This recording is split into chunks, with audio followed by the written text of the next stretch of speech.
The Mayo Experience. Mayo Experience. Mayo Experience. Mayo Experience. Experience.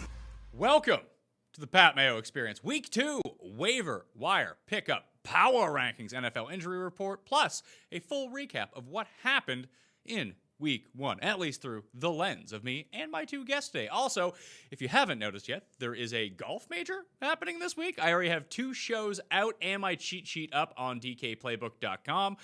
You can find those. Just go to Mayo Media Network. Subscribe to the Mayo Media Network as well. We can always use more subscribers. Smash the like button to the video, too. And in the comment section, after the show is finished, because that's when the comment section actually shows up, and most people will watch it after the fact, not live like we are every Monday, 9:30 a.m. Eastern Time on Mayo Media Network. But tell me who your favorite waiver wire pickup of the week is. There's a lot of running backs you can go pick up. There's a few receivers. I don't know who's available in your league specifically. Shockingly enough, this show is not specifically for your league only. So I have to take average percentages. So when you see someone ranked number 1 in one of the power rankings, a waiver wire pickup at, let's say, receiver, and you're like, but that guy is on in my league already. Then just go to fucking number 2, all right? You can hit the time code after the show and on the audio version if you want to skip past the recap or the injuries and go straight to the positions for the waiver wires. I'll try to make it easy on you. In real time, we actually don't know when those are happening in the show to the T. So I will put them in after the fact. You can check out my waiver wire power rankings up on dkplaybook.com right now as well. There's also a video up on Mayo Media Network from Justin Freeman, the first of 17 throughout the course of the year, previewing and making picks for the DraftKings Monday Night Showdown slate. It's for the early game, Pittsburgh at the Giants, so I recommend everyone go check that out and follow Justin on Twitter at JustinFreeman18. I think that's everything. Let's introduce the guests. Guest number 1, you may know him from the Pat Mayo Experience over the years. It is from DK Playbook and DK Live. Garion Thorne, what's up? Hey, how's it going, Pat? Good. You're at home. You're not even in studio. I know. It's great. I got up. I didn't have to really do anything all that extreme. Didn't have to drive into the city. Can just kind of relax. Yeah, see, maybe look up some waiver wire stuff. It's all good. Yeah, we can talk some injuries. We can talk about your mighty Dolphins, Miles Gaskin. You're the best running back on the planet. But it's funny because when I teased this show at the beginning of the year, I've always struggled with the Monday show to figure out what to do. So I wanted to make this as fun as possible because that's really the wheelhouse of the Pat Mayo Experience. It's not really the info. I mean, decent info, bad analysis, good info, but fun is what we're here for. So I was like, we should just get the old team back together. And then I said it was the old team. But I don't think the three of us have actually ever done a show before. Chris Meaney from FTN Daily, FTN Fantasy, FTNBets.com is here. We all work together. It's like we did our own show every single day when we were at Fantasy Sports Network. But I don't know if we actually ever had a show together. Yeah, I don't think. I mean, maybe some live shows in the morning. That was it when they slapped us on the desk together. I think that's really it. I mean, you and Garion and Cuss and filling in and jumping in. It's nice to have the band back together again. When you told me that Garion was going to jump on board, it was going to be 3 of us. It's like perfect, man. Time flies, but it's good to be back with you guys and talking football. Week 1 kind of in the books, wacky week, but let's have some fun. Felt like it went off without a hitch. I got super fired up about 10 minutes before kickoff. Actually went down. I went to my normal spot. We can go indoors. We had all the screens set up. I tweeted out a picture of it. I had my iPad, 2 laptops on the go. We had every game, being able to watch it all, to consume it in real time. But Gary and you, both of you know from watching football with me at that specific place, it took my brain 45 minutes to be able to absorb 8 games all going on at the same time and be able to track them all properly. But I can tell you, Gary, I'm going to have to lean on you pretty bigly for the Patriots and Dolphins game because that one got the axe from my periphery view pretty quickly. That's fair. I feel like one of the only reasons we ever watched the Dolphin game at Toby's was that I happened to be there and still cared. It always depended what I cared about. Last season, cheering for them to lose. So that was fun. But pretty boring game. Over very quickly, too. I think that game ended about 20 minutes before any other game because I don't know if anyone in the second half actually gave a damn. Yeah, and then Fitzpatrick turned it over in the red zone. I was like, yeah, he'll do that. It's like, they're going to come back and win this. And then it's like, end zone pick, perfect. And then it's just running. Cam runs out the clock. Feel bad for you, Meaney. I assume you hunkered down on the Eagles game. That wasn't great. No, that wasn't good. I was actually on Washington. I have a lot of concerns with Philly. Their offensive line is not good at all, and you saw that. Give some credit to Washington and Chase Young's first game. I believe they had 8 sacks on Carson Wentz. So yeah, it started off 17-0. I was like, the picks are going to go well this year. I'm completely on Washington, and they look awful. And then in the second half, I don't know, they just rallied, and Doug Peterson overthinking it. We saw that last night with McCarthy, and instead of kicking a field goal, coaches just, classic, right? I mean, week one, I don't know, they had all this time off to think, and they were just thinking way too much for whatever reason. So yeah, it wasn't good. Luckily, I'm not out of Survivor, but I would imagine there's a few people listening right now that are completely out of Survivor with the Colts losing and Philly losing. Yeah, we lost poor Jeffrey Feinberg in our Survivor pool for maybe the second consecutive year in week one, or maybe it's like 2 of the past 3 years. Cuss was bounced week 1 2 years in a row. He actually survived this week. I took Baltimore because I was just like, the Ravens are really good. Let's just take the Ravens here. And also, they were not people got way too tricky week 1 for like an extended layoff, quarterbacks on new teams, and like the Eagles with no offensive line. Just take the team who's good against the team who's bad. Like that generally works out in Survivor. Yeah, I would say so. As someone who took the Colts, I can attest that I wish I paid more attention to my gut feeling on Phillip Rivers from last season. Apparently, just having an offensive line doesn't magically make a quarterback's arm look less ridiculous when he throws a football. But, it's nice. In a way, it's nice to know, like, some things never change. Like, Phillip Rivers is going to be terrible in the fourth quarter. Ryan Fitzpatrick's going to throw a terrible interception when you think he might actually be able to win a game. And look, we're bringing back all the old classics at this point. I mean, we had a Mayo triple play this week, so everything old is new again. You'd be surprised the triple play really panned out. I guess Kenyon Drake, he ended up scoring the touchdown. It wasn't great because you could have used Josh Jacobs in that range, who I completely faded on DraftKings. It's like, he's going to be the highest owned guy. No thanks. And then he scored 3 touchdowns. Fortunately, it was like Devontae Adams, Minshew, Chark, and Drake. So that all kind of worked out. Somehow, my 2 best bets of the day both won, and I went 6-3 in props, and I made 0.5% ROI, Meaney. I was like, I'm going to parlay them all together. This is going to be the week that, everything turns out my way. If I just hadn't parlayed anything, I would have won a lot of money betting. Yeah, that's too bad. I was certainly on that chalk that you mentioned, the 4 games. The bets were okay. I expect Todd Gurley had a good day. He didn't really do anything through the air. That was a little bit of a letdown. And then Austin Eckler. Those were 2 running backs that I was in on, and I thought would have a little bit more usage in the passing game. But yeah, over at ftnbets.com, I mean, the props worked out. As I mentioned, Washington, Buffalo was my Survivor pick. Sorry, Tim. The Jets are just going to be absolutely. I'm not even sorry, actually. The Jets are going to be absolutely trash this year. But as we'll get into some of the, throughout this show, there were a few surprising moments. One for me, Garion, you mentioned, the Dolphins game over quickly. How about Cam? Yeah. This was a guy that I completely counted out, all off season. I thought he would definitely get the job with the Pats, but I didn't think he'd run around and look as good, Pat, as he did. And I know you're a big Cam fan, and it turns out that he's probably going to be one of the bigger steals at the quarterback positions this year. Well, that's good for you and I in the one team that we managed together. It's a 3-sport draft, and we did the draft back in March when Cam didn't have a team and Jameis didn't have a team. So in the final 2 rounds, rounds 51 and 52, we took Cam and Jameis under the impression one of these guys is going to get a job, and they're fantasy gold. I'm not surprised Cam looked good whatsoever, but it's the Dolphins, Garion. I like the Dolphins better than I like the Jets, but that doesn't mean that they're good by any means.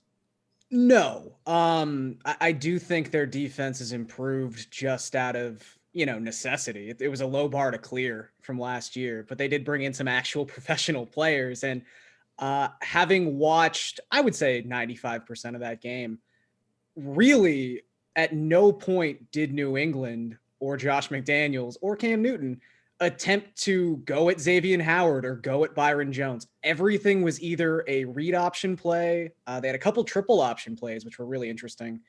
And then they also were just peppering Julian Edelman over the middle of the field. So, I mean, that might be something to watch for going forward, just about how teams tend to attack the Dolphins, or if that's Patriots specific. If we really are going to see a funnel effect from those 2 corners, as long as they stay healthy, I guess.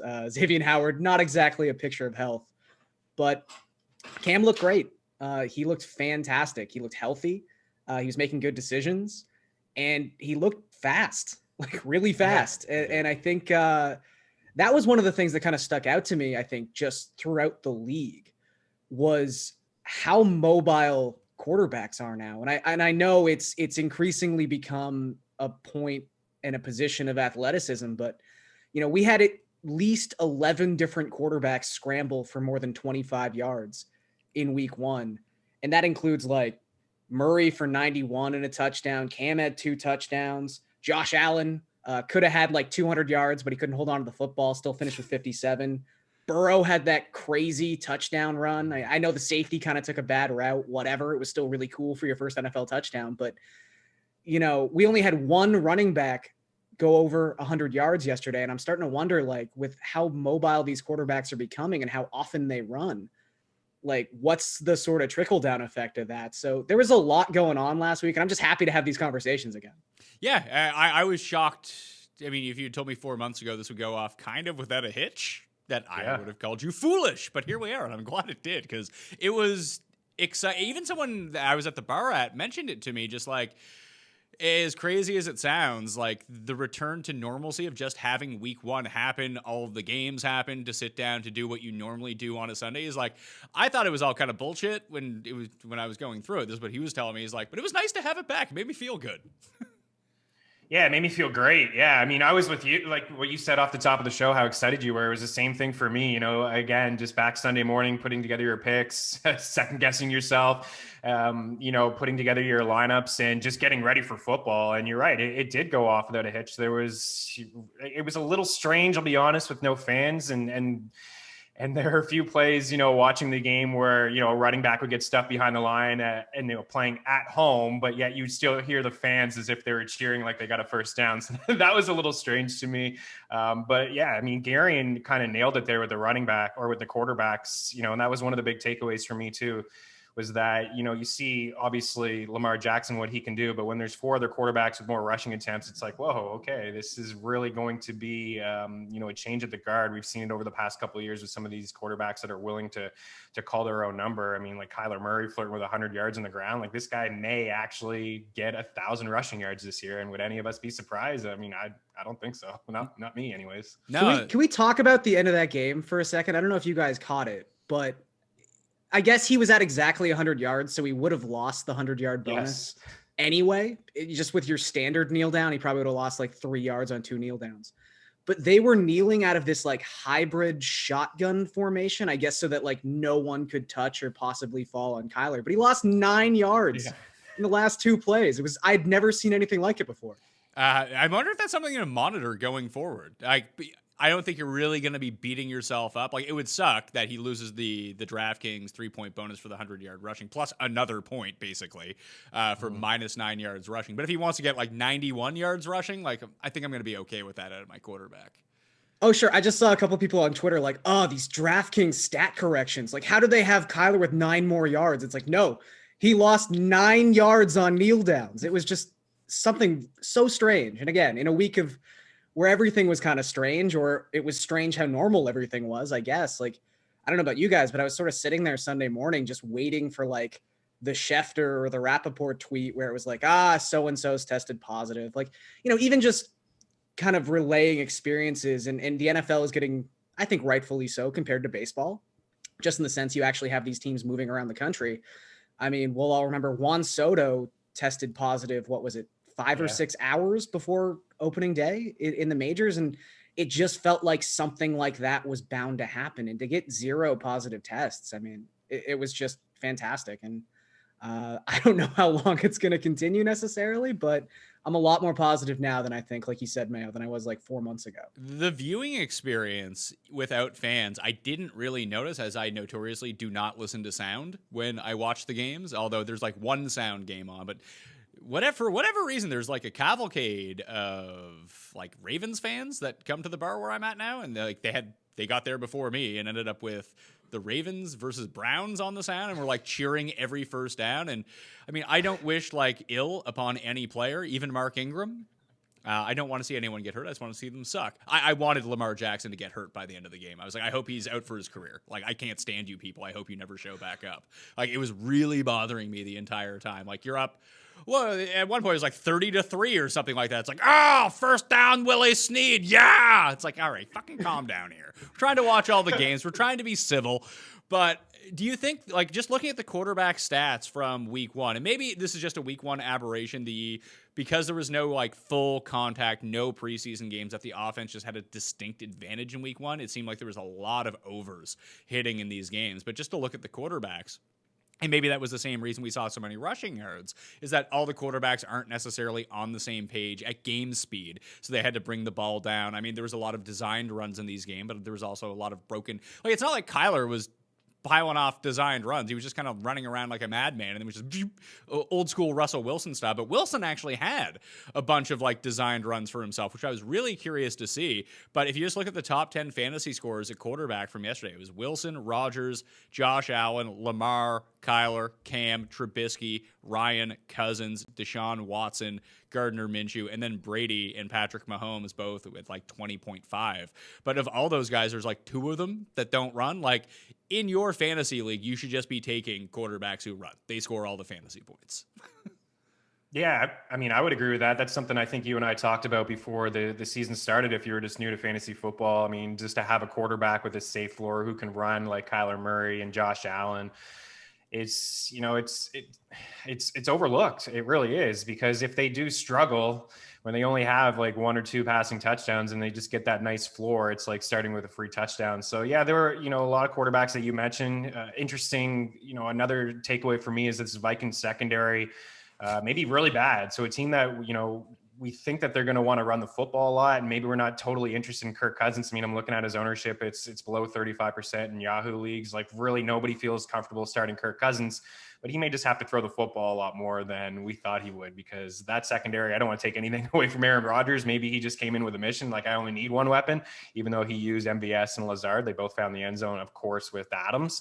But Rodgers had 4 passing touchdowns and 364 yards. This is somebody on DK. I know in your contest, Pat, I think he was 4% owned. Like, nobody wanted a piece of Aaron Rodgers. But like Kyler, he peppered Hopkins, but there were a lot of quarterbacks like Wentz with Rager, like a lot of these rookie wide receivers who haven't been around the team all that long and didn't get a lot of play.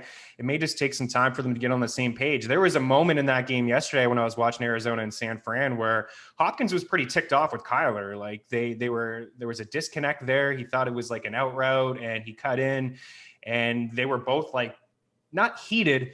It was nice to see on the sidelines they were talking, but like you can just see like it's probably just going to take some time for some of these guys to get on the same page. And again, it's just it's a benefit to have a quarterback who can run in case he needs to scramble. That happened on the Brady pick 6 too. Like, it was a bad throw, but it was very clearly the wrong route. Like, Brady thought that he was going to curl back to the ball, threw it, trying to hit him in stride. He just kept running. And Arians called Brady out on that. I mean, he called whatever you want to say, but he both of those picks, I mean, he blamed on Brady. He said, that was, Evans ran the right route and, he made the bad throw. And then there was another turnover that Brady had as well that Arians said, was on Brady, and he needs to take care of the football. So again, it's going to take some time. As much as Tom Brady, and he's so experienced, it is a new offense for him and new wide receivers and, 1,000 running backs that he has to deal with in that backfield. Well, it just turns out that I was seeing the stat pop up because after Brady threw the 2 picks kind of thing, that maybe Bruce Arians' offense is just a pick-happy offense. It's possible. It's definitely possible. Look, they're an aggressive offense, and I think as in a fantasy sense, you'll always take aggression over just a passive offense, and that's why Jameis was such an enticing guy the last couple seasons. And I think it's all going to even out in the wash. I'm sure Brady will get more used to the system, and he'll probably throw less interceptions if history has told us anything. But yeah, I think there was just some really interesting performances from established quarterbacks, kind of like Chris was talking about. I mean, obviously we have Brady in a new system. Aaron Rodgers kind of coming out and throwing 4 touchdowns when he'd only thrown for more than 3 touchdowns in a game 3 times last season. And we had started, speaking of passivity, like we'd sort of started to think about Rodgers as someone who maybe cared more about his touchdown interception ratio than he did than actually making plays that helped the Packers win games, but comes out and has a fantastic performance It could be more about Minnesota than anything, but it's obviously still a feather in Rodgers' cap. But I think the one thing that I was maybe the most captivated by, just because it's something we've been waiting for forever, and I don't know what Twitter is going to talk about during Seahawks games, if they're actually going to throw the ball 65% of the time. I mean, that was a game where, from a script perspective, you knew they were going to win by halftime, and yet Russell Wilson still finishes that game with a pass-heavy approach for the Seahawks. And as you mentioned, Pat, also a bunch of designed runs. Like, if you had a checklist as a fantasy owner for Russell Wilson of all the things you wanted to see in week 1, every box got checked emphatically. And I can't remember leaving a Seahawks game being like, oh, this is a good offense for Russell Wilson. And I mean, that's massive. Well, I want to introduce a segment that we're going to do on Mondays called The Three. Our three, not biggest stories, but our three just kind of stories of note that we're going through. So before we get to that, again, I will be doing my U.S. Open. Like I said, it's a golf major this week. It doesn't feel like that. But I already have my DraftKings pick show out that came on the weekend. You can go check that out along with my first look, all up on the Pat Mayo Experience audio podcast as well. Please, people, if you're out there and listening, if you haven't subscribed to the Pat Mayo Experience audio podcast, please go do that and then go rate it 5 stars. Leave a review if you're feeling good about that. For this video, smash the like button. That always goes a long way. And we will be taking a few of your waiver wire questions at the end of the show. That's how this is going to work after we run through everything. But at the same time, now where I was going with this. Oh, yeah. The Listeners League link will be posted a little bit later on for Week 2 NFL. The Listeners League for golf is actually up right now. Those are in the golf shows. I'll be doing my show with Jeff later on today. That'll be out Monday evening. So please come back and check that out if you want to lose money on golf. We are the people to watch to lose money on golf. Worst bets in the biz. Actually, not Feinberg. Me, more so than Feinberg. Feinberg actually does hit winners. And FTN, where Chris Meaney, you can find all of his work right now. FTN Fantasy, FTN Daily, FTNBets.com. I highly suggest all the tools that are up there right now. Huge day for FTN Daily users. I used the optimizer for the first time for NFL. Had a winning week. It was fantastic. If you use code Mayo right now, and you can find all the links in the description of this video and podcast, I highly recommend you go do that. And if you purchase one of the products at FTN Daily or FTNBets.com within the next 2 days, you screenshot me your purchase, then you are eligible to get a full refund and keep your account. But you have to make the purchase first. That's how this works. The draw will conclude on Wednesday morning. That's when I will announce the winner, so please go do that. The big three for me, or at least number 3 for me, and you kind of hit on it. I wanted to stop you before you got too much into it, Garion, was... I apologize. It reminded... Well, it's not even that. Just you kind of, through osmosis, brought it up, is the Seahawks game. 4th and 5, middle of the second quarter. They're going to go for it. And I'm like, what are the Seahawks doing here? They love punting. Like, that's their jam. They have a great punter. That's why they went out and they got him. But no. And they pulled, like, the old school Mike Martz Rams, my favorite 4th down plays that there are. Like... A lot of teams will be like, oh, it's 4th and 5. We need 5.5 yards. Let's run it to the sticks. No. What the Rams used to do with Kurt Warner is like, oh, it's 4th and 3. Let's go deep. And that's exactly what the Seahawks did. I love that 4th down call from them. Like, if they want to be this aggressive, and maybe they thought, you know what, we need as many points as possible against the Falcons because we know that they're eventually going to score. And they did. It was all garbage time. But whatever. They still put up the points. That I don't know if we'll see this every week, and maybe the Falcons defense just sucks, but it was, like you mentioned, it was super encouraging to see. But after that touchdown, Metcalf had 58 yards, and his over-under was 58.5. I had the over, and then I just assumed I was going to get stuck with him at 58 in the shithole for the entire game because I just assumed they would revert back to running the ball over and over. That just didn't happen. No, it was really interesting to see, and I mean, I'll shut up and let Chris talk about it because I feel like I just talked about it forever, but it was just such a foreign experience to watch an aggressive, pass-happy Seattle team. And especially for Metcalf, who had that massive drop. He had really done nothing in the first half. And then suddenly, like you said, you're kind of worried as a fantasy owner because, oh, I know this script. I've seen it 1,000 times before. Seattle's just going to turtle up and start running the football, and it didn't happen. It was great to see. Yeah, it was great to see. It was just fun to see because Russell Wilson, we all know how elusive he is, and we've been saying for years we just want Seattle and Pete Carroll to just unleash him, right? Just let him throw the ball as much as he can. He's got two legit wideouts in DK Metcalf and Tyler Lockett, who both had 90 yards. Yeah, Garion, you mentioned the drops from DK. I mean, he had a couple there that were that he should have hauled in, but even still, like, I mean, Russell was 31 for 35 with a couple drops. He was almost perfect in that game. And I was waiting for that as well. Like Chris Carson was a running back that I always played in DraftKings because there was a safe floor there with him. I always knew that he was going to get some goal line touches and that he was probably going to get at least 12 to 15 carries. And Carlos Hyde had more carries than him, but he only had 7, right? So it was just, and Carson caught 6 balls. Like as another guy, we're not used to, seeing somebody catch more than 3 passes. So there was some design runs, as you mentioned, Pat. It was a very efficient offense that we know. And I think the defense is going to be fine. I know that there was some garbage time points. Like let's give, Matt Ryan and Calvin Ridley and Julio Jones some credit. Like they came back in that game and they were slinging it, but I think this is a defense that's going to be fine. So moving forward, is this going to continue to happen? You mentioned that, Pat, with one of your big storylines, like when they get into a game where they're just going to be able to shut down the opponent, is it really going to be Carson and Hyde, a 1-2 punch? Like Carroll said, he's just going to ride the hot hand and roll a committee. But right now, week 1, I mean, if you got yourself Russell Wilson, I mean, again, I don't remember the last time he's had 2 legit wideouts. Then he does. Like those are 2 legit wideouts. Lockett led the league in red zone targets last year. Metcalf was right there with 17. He's going to grow as a receiver. His hands are going to get better. I truly believe in him. So yeah, this Seattle team is absolutely legit all over the field. So Meaney, what was one of your 3 stories? So I kind of already talked about it earlier with Cam, but I just want to go back to him is he just looked so fresh and so solid in that game, because the last time we saw him was week 1 in Carolina, where he was dealing with the shoulder and he was dealing with the foot. He was never really an accurate quarterback, but for me, just watching him, I mean, yeah, you look at Brady over the past few years in New England, so it's not a surprise to see that Cam Newton set the Patriots rushing record from a quarterback standpoint, but he did it with just hitting over like 53 yards. He ended up with 75 rushing yards, but he found the end zone twice. The first rushing touchdown that he had was just old school vintage Cam, like almost like he hadn't missed any time over the past couple of years, that he hadn't dealt with the foot injury.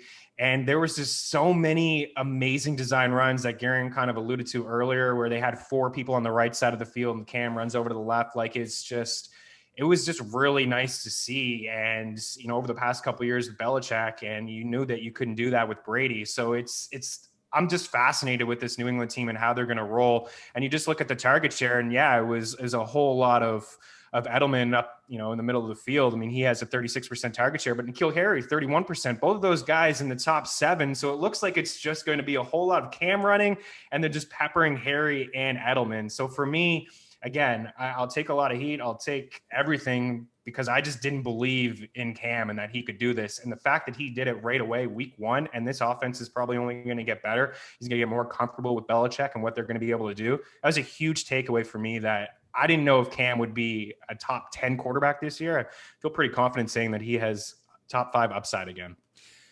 Garion, what is your story?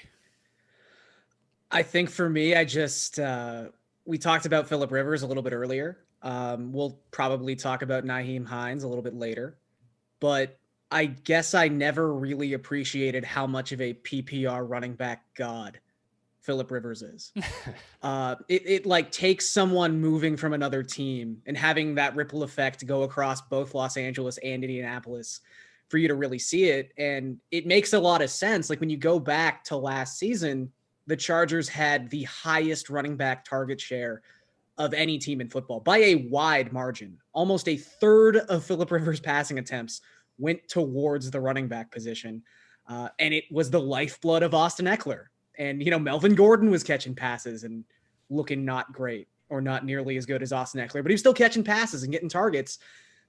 And then you see Tyrod Taylor and his complete reluctance to throw anything in the neighborhood of Austin Eckler, and how worrisome that is going forward. Like, I don't think they're going to have a 3% target share for the rest of the season. That would be ludicrous, but it's not going to get anywhere close to that 32% it was last season. And then Hines comes out and has 8 targets and 8 catches, obviously impacted a little bit by the injury to Marlon Mack. But, it's clear that there is a book on Phillip Rivers, and that is he is going to turn the running backs on his team into at least RB2s in PPR formats. Like that's just what he does at this point. Yeah, even half point PPR, I think it's going to be the same. And do we have an official word on Marlon Mack's injury yet? Is he done for the season? Because that's what it sounds like. I haven't seen anything official, but as soon as you see the non-contact nature and that it's an Achilles, I mean, you can't be optimistic. No, and I would assume. Yeah, anytime you hear Achilles is bad. Yeah, it doesn't look good. And, obviously Hines is, anybody that drafted him late and you said off the top, I already have him, but he is out there in waiver wire leagues. His ownership is 20% in Yahoo.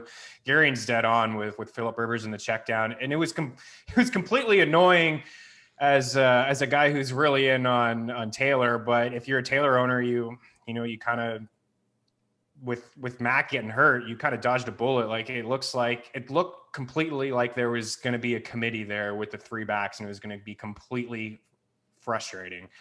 But now with Mack gone and Taylor catching 6 passes as well, is that now he becomes a back that, you may have reached on, you may have had to take him in the 3rd round, 4th round. And he was just going to be a guy that maybe halfway through the year took over from Mack. Cause I actually believed Frank Reich when he said that this was going to be a committee.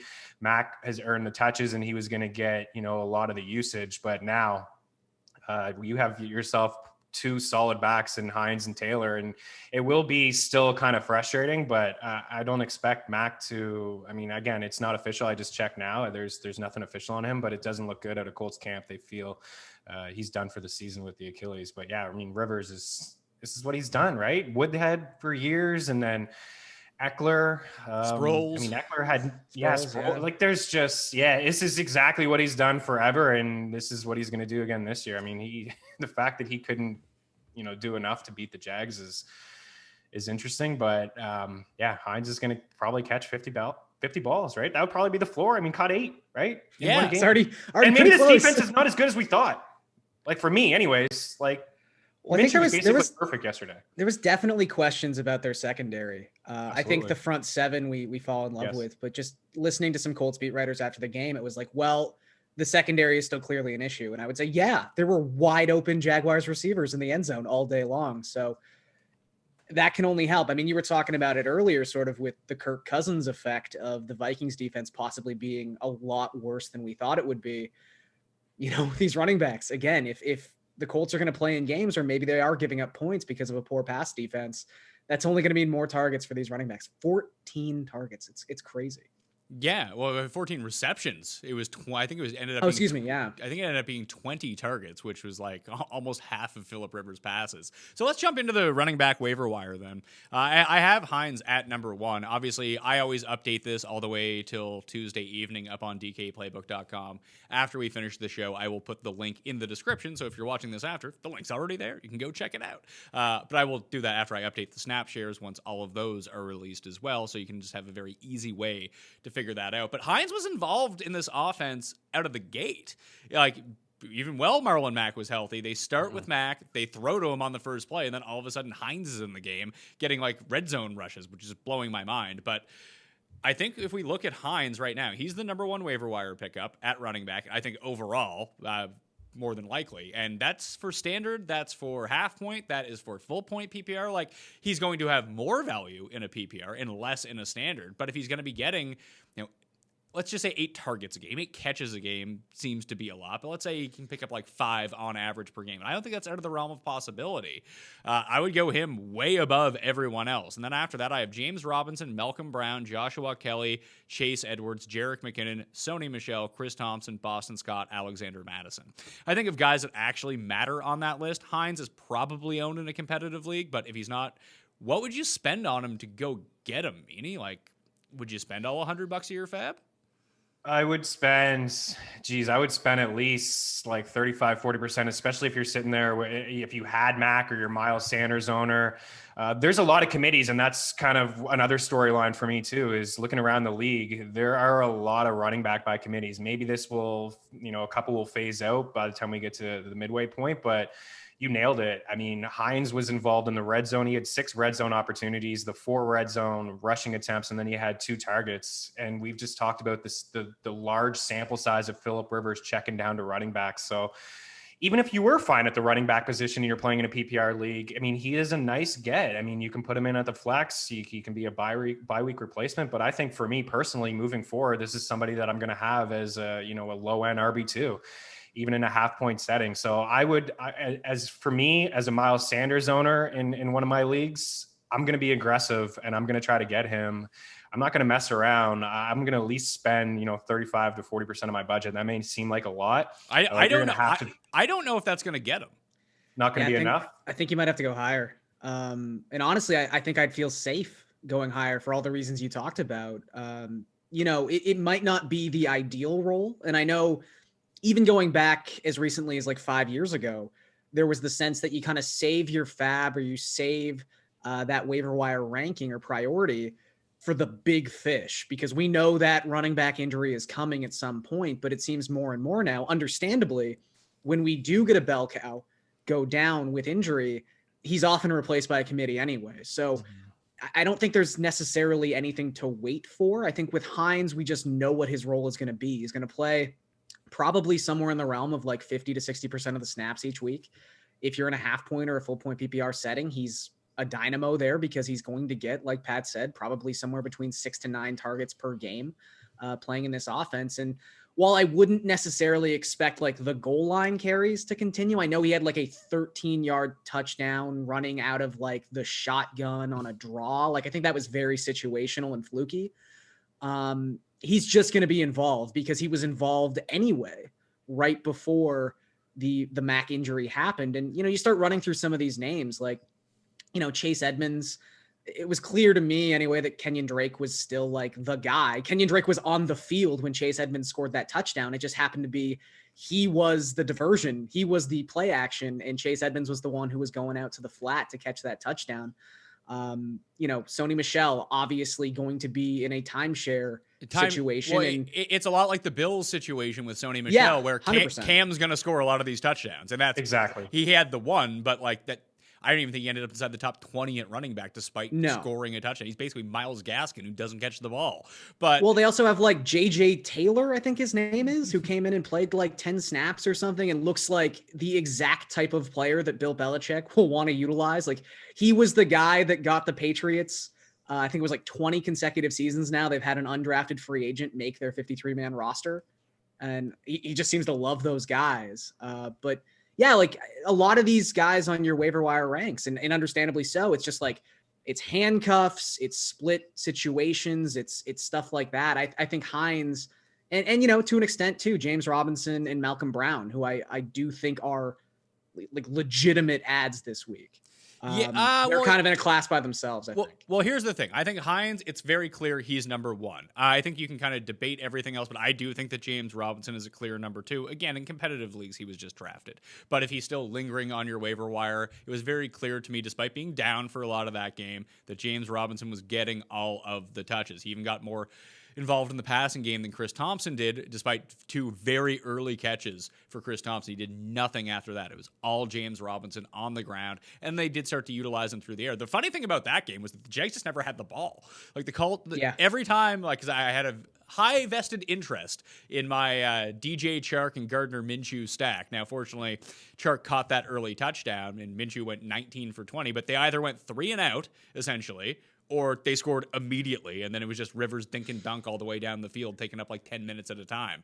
So I do think that Robinson is going to be their featured guy. I don't worry about Armstead or Ozigbo coming back at this point unless he sucks and taking his job. Malcolm Brown, you have to go at him based on what you saw in the Sunday night game.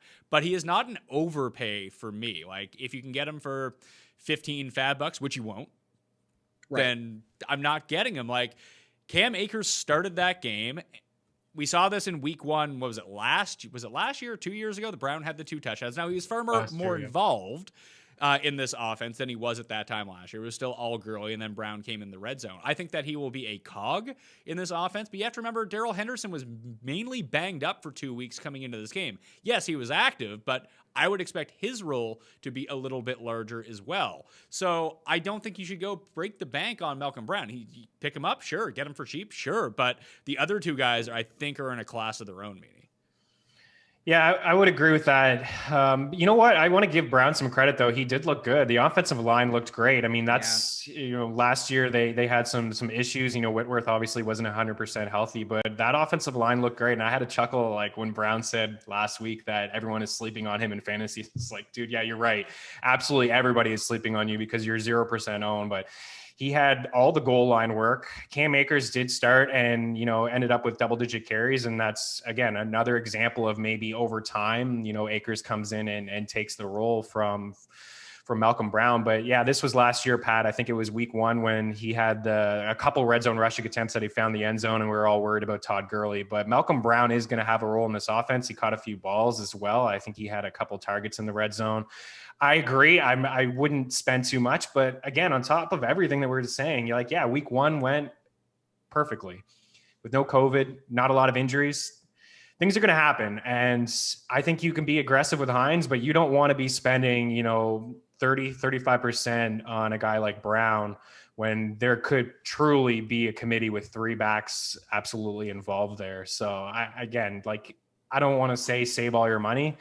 Be aggressive if you need some help at the running back position, but things are going to happen and some of these committees will turn into just single, backfields. But I want to give some credit to Malcolm Brown because he did look pretty solid last night. Sure. Yeah. But, you would need to lose one of the guys, and with Henderson coming. Well, Henderson, I don't think is going to be a factor. I do think he's going to be a factor. I think he's going to soak up on any given week. I think it's going to change. At best case, I think you're looking at a 50-50 split between Akers and Malcolm Brown. Maybe Brown ends up with the more valuable touches. That would be great. Then you can play him every single week. But if Henderson gets into this mix, and some weeks, Gary, remember the old Denver situation? Even from last year, it's like, oh, do you play Phillip Lindsay or do you play Royce Freeman? It's like, oh, Devontae Booker played 30% of the snaps. I feel like it's going to be like that.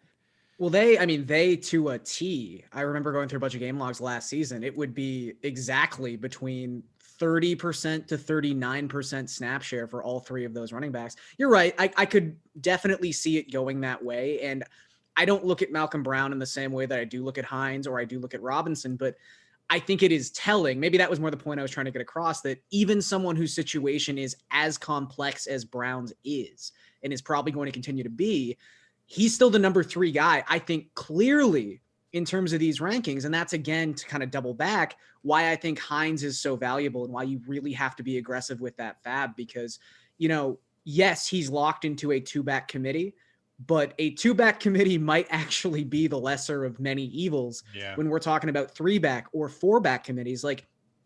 Pat talked about Myles Gaskin right off the top, and, watching that game and knowing the Dolphins depth chart probably better than most people should. It was shocking when you really talked about, especially considering the ADP of Jordan Howard and Matt Breida, where it was so close. People were basically saying it's a coin flip between these 2 guys. It's the Thunder, it's the Lightning, it's the classic running back combo we've seen so many times. And it turns out that Breida doesn't get a touch until the second quarter, and that comes after Gaskin gets touches. That comes after Patrick Laird makes a catch out of the backfield. So, Gaskin dominated the snap count in that game. And I guess you do have to consider that, someone like Jordan Howard is always going to be the goal line back, and that he did nick his hamstring and he didn't play a percentage of the snaps in that game. But again, you kind of run through some of these names like Jerick McKinnon, nice game, led to the greatest announcer moment we'll probably have all season. So that was fun. But obviously his role probably shrinks as soon as their wide receiving core gets healthy, right? Or when Tevin Coleman's they play in New York next week, and I think Tevin Coleman they weren't sure if he was going to play or not because of the sickle cell condition that with the air quality in San Francisco, he just wasn't going to play a lot. We might see something different next week and send Jerick maybe out to the slot, but just probably fewer snaps. To go to the Dolphins though, Gaskin played 39 snaps, Breida played 14, Howard played 9, and Laird played 4. but Howard had 7 carries on his 9 snaps, and he was 3rd in the league in rushes inside the 5-yard line. Yeah. So, like, none of these guys are worth owning. Right. No. And that's, again, it all doubles back. It all doubles back to why someone like Hines or someone like Robinson, who, 17 touches. I know Mike Clay, our boy Hollywood Mike, was kind of talking him up before week 1 and mentioned that this is someone who led the FCS in yards after contact last season. Like, he does have a skill set, and he does have, the advanced metrics a little bit on his side, even if it is at a lower level than the FBS. But there's just not a lot out here. You're truly like dumpster diving when it comes to the waiver wire at this point of the season. So I don't know, like, Gaskin was a draft pick of this current Dolphins regime.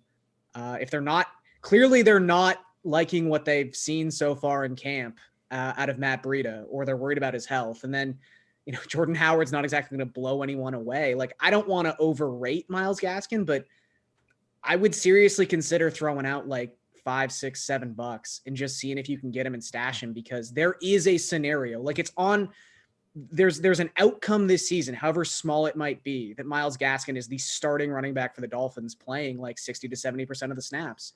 Because he is a 3-down back. He at least has that profile. So if you want to shoot for upside there, like, I think he's just got more upside than someone like, Boston Scott under normal circumstances, or Chris Thompson under normal circumstances, but you might not see the return immediately. Well, so a back pat that I just wanted to jump in here and just say, like, yeah, Howard has always been the goal line guy. He was last year in Philly, and he probably will be, I guess, in Miami.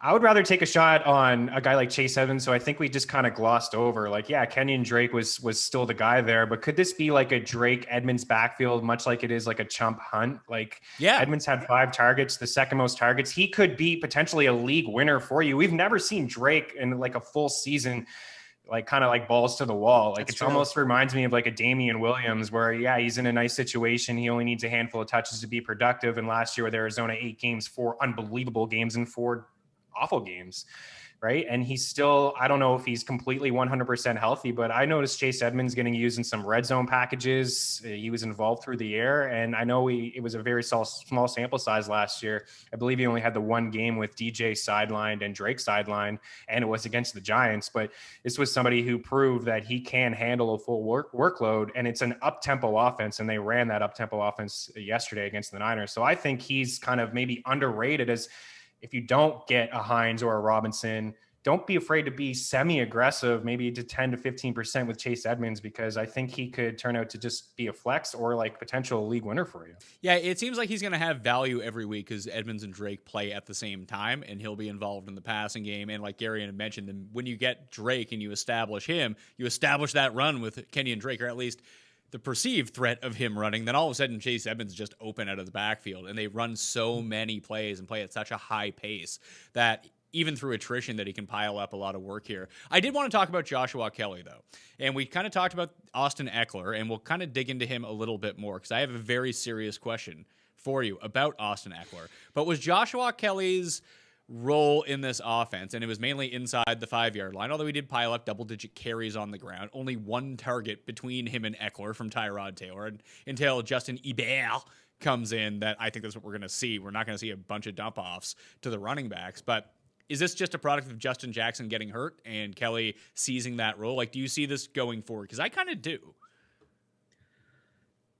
I'm not as confident, I would say, as you are. I do think Justin Jackson still probably has a role on this team when healthy, and I still look at this situation as Eckler is probably going to end up playing somewhere in the realm of like 65 to 75% of the snaps each week. So if you're really cutting back Kelly's role at all and kind of making him like a 2-3 combo with Justin Jackson, I'm just not really sure I see all that much potential. And then in the larger scope, as you talked about, this isn't exactly a system that we think is going to lead to a lot of running back targets in the passing game.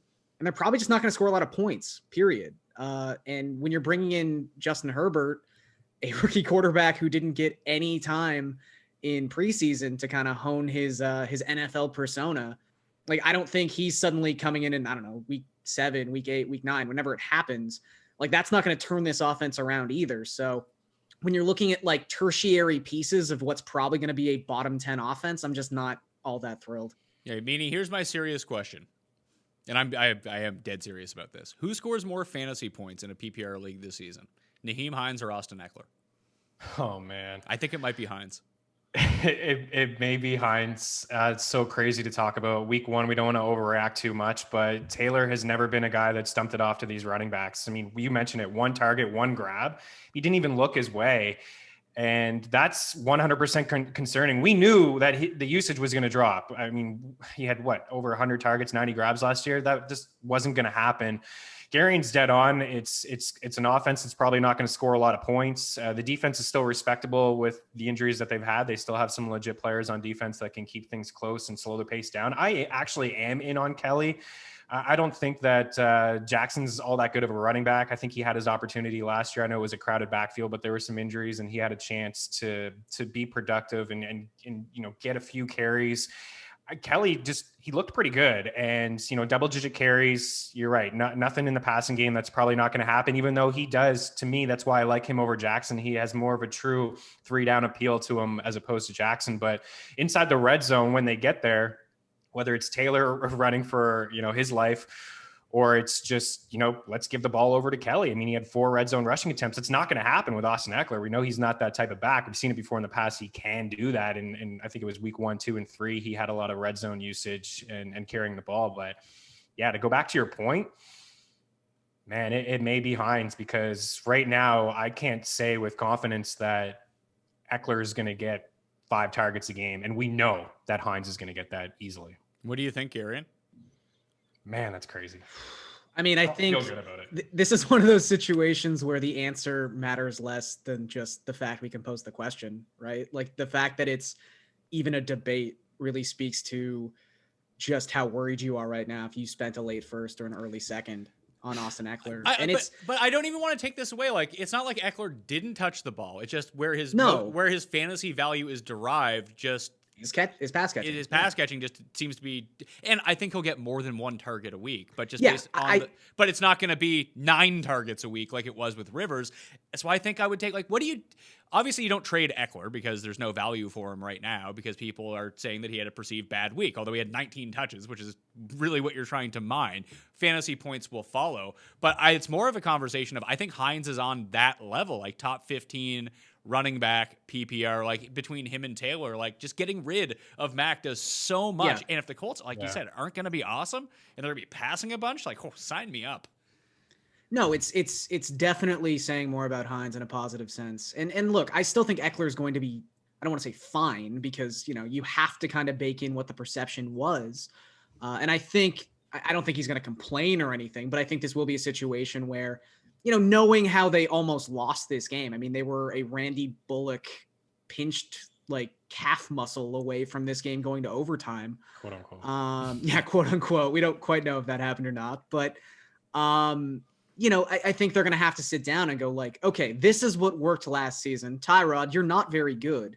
Maybe just throw it to, a guy who is, if not our best offensive weapon, our second best offensive weapon. He just has to be more involved in an aspect of his game where he tends to flourish. So I think it's going to get better. I think they will focus on the running backs and try to get them a little bit more involved in the game plan going forward. But, when we talk about Kelly versus Edmonds, in terms of the rankings, like I think that one thing you kind of have to think about, and I think Chris made a really good point just about the red zone packages and sort of the pace of the offense and the creativity. I trust Cliff Kingsbury to get a player like Chase Edmonds involved in the ways that he needs to be involved in an offense. Even if Joshua Kelly is going to sit here and be like a 35%, snap rate kind of guy, the clear number 2, and maybe even pilfer some goal line carries away from Austin Eckler. If the Chargers can't even use Austin Eckler correctly, how can I expect them to use Joshua Kelly correctly? Yeah, and again, this would only be for a PPR setting. I think in standard leagues, it's going to be very, very close, but Eckler probably still retains his value in that circumstance. But in a split situation, give me the guy getting the catches over the guy not getting the catches. This worries, I had huge doubts about Melvin Gordon as well, and obviously we're going to see him in the Monday night game, but so much of his value, too, was derived from Rivers dumping him the ball. Yeah. I mean, it's really week one is the best in terms of like what should we be reacting to and what should we not be overreacting to, because one of my sort of like 3 takeaways from the week, and I wanted to like run it by you guys because I wasn't quite sure if I was just being insane or if it was something that I should actually be worried about going forward. But it's nowhere near the threat level that Austin Eckler is. But was there any concern about how Alvin Kamara was used in that Saints game?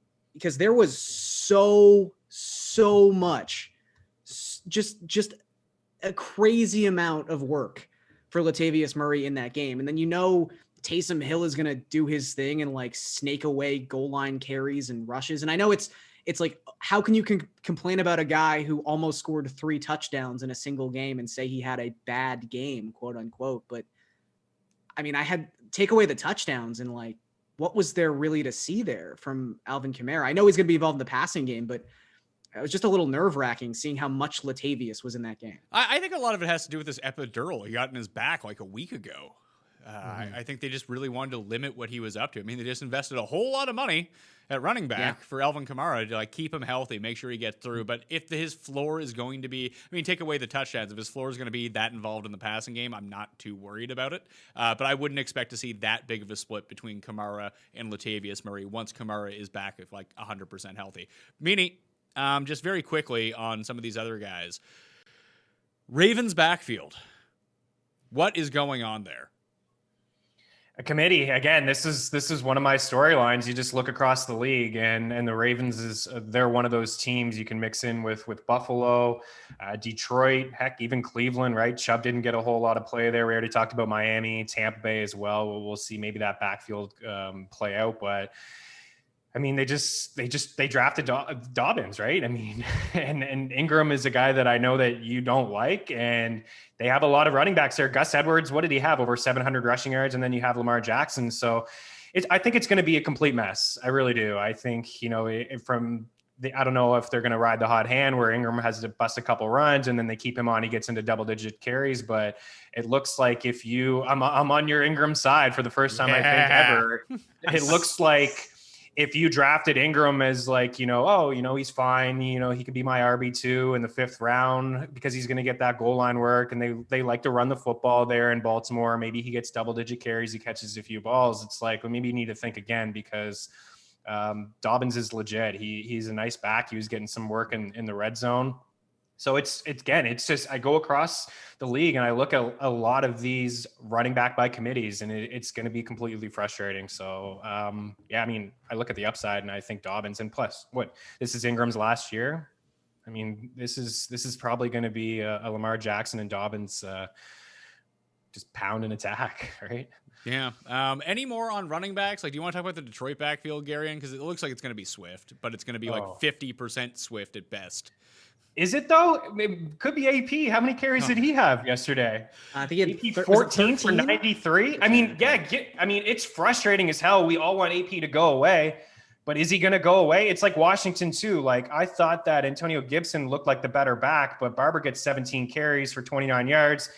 He leads all backs in red zone rushing attempts with 10 yesterday. I think that they grabbed AP for a reason. This is Matt Patricia. We've said this before with Garion Johnson and other backs that they've had on this team. Yeah, sure. Over time, again, it could be one of those backfields that Swift comes in and gets more carries. But if AP is healthy, Pat, AP's getting double-digit carries. Maybe, but that's not so much what I'm concerned about. The pass catching back was Swift, despite the fact that he dropped the touchdown at the end of the game. He played 44% of the snaps in that backfield, and like half of those basically came as a receiver, either out wide or from the slot. He had 5 targets. He got the only goal line carry that Detroit had in the entire game.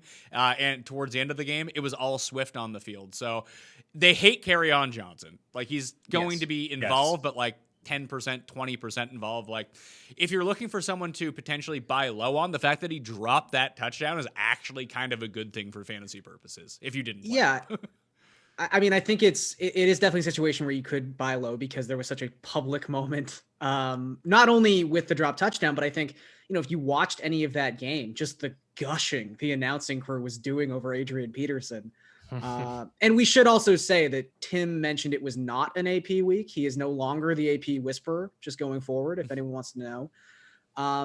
But it's, to kind of bring this all back and put a nice little bow on it. Like you mentioned it earlier, Pat, but you almost have to start looking at these committees. Like, first and foremost, just approach most teams like they're going to have a running back committee. That's just how you have to operate. But now there's like a subsect of that where it's, are they a team that has a running back community or committee and a rushing quarterback?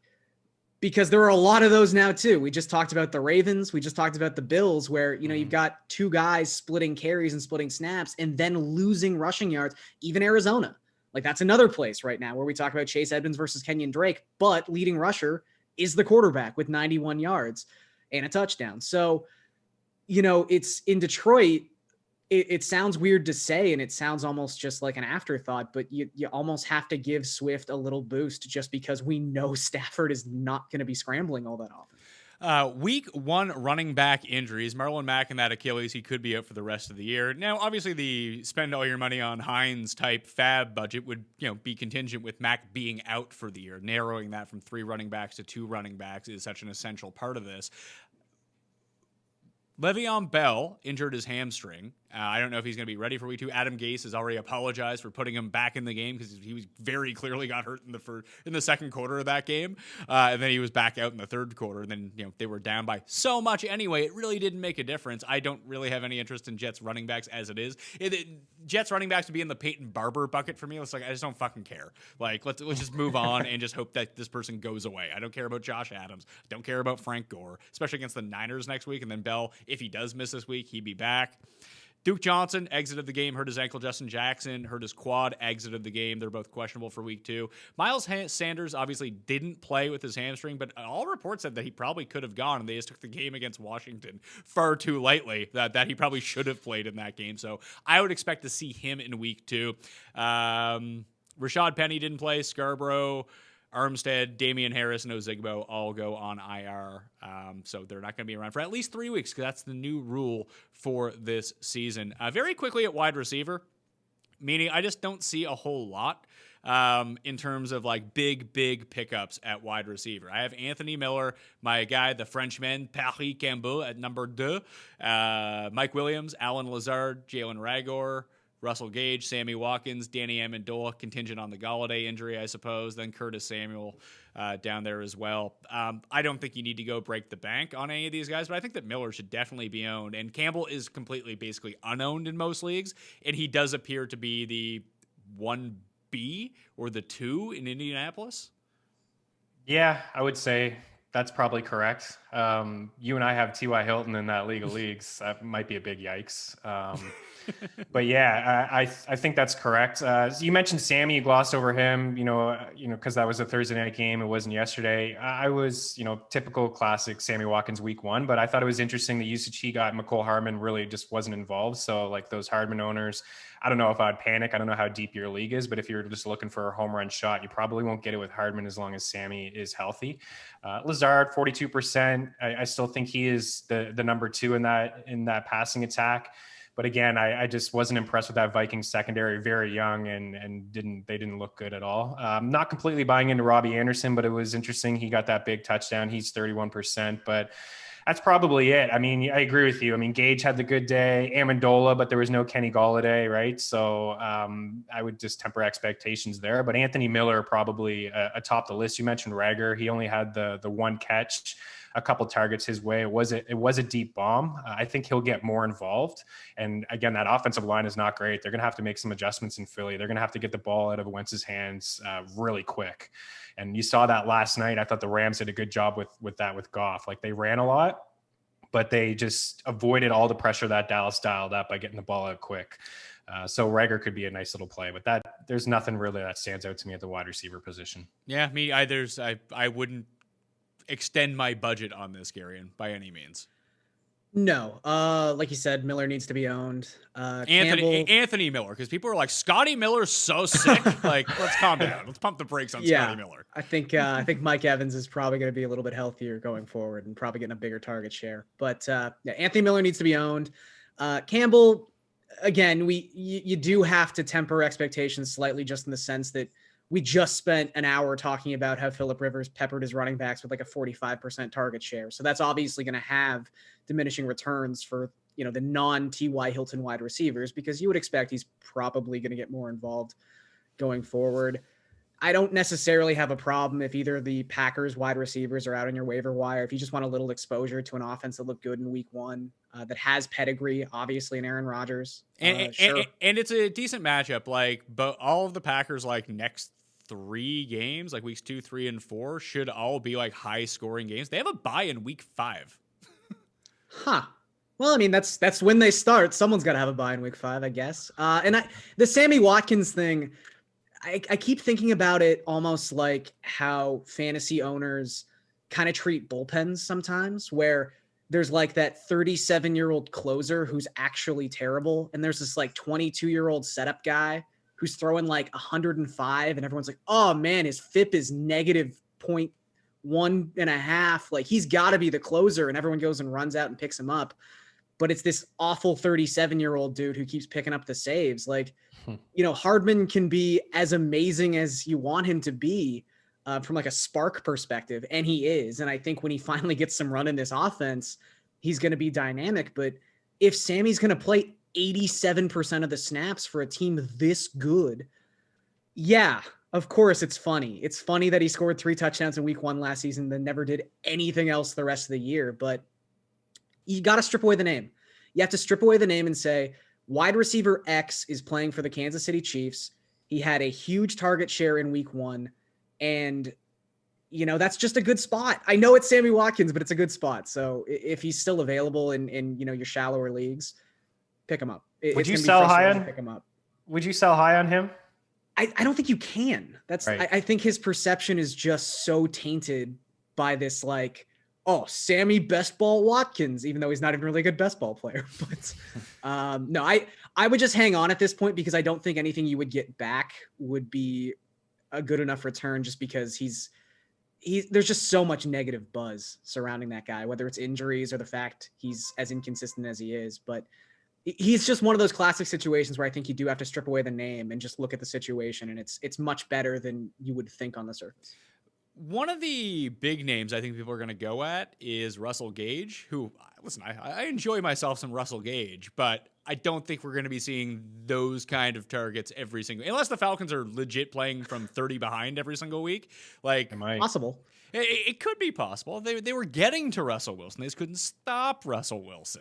Was the issue with that? It was like the Washington defense, where in the first half they were just scoring fantasy points through sacks and picks, but still giving up a bunch of points. It was just really weird how that worked out.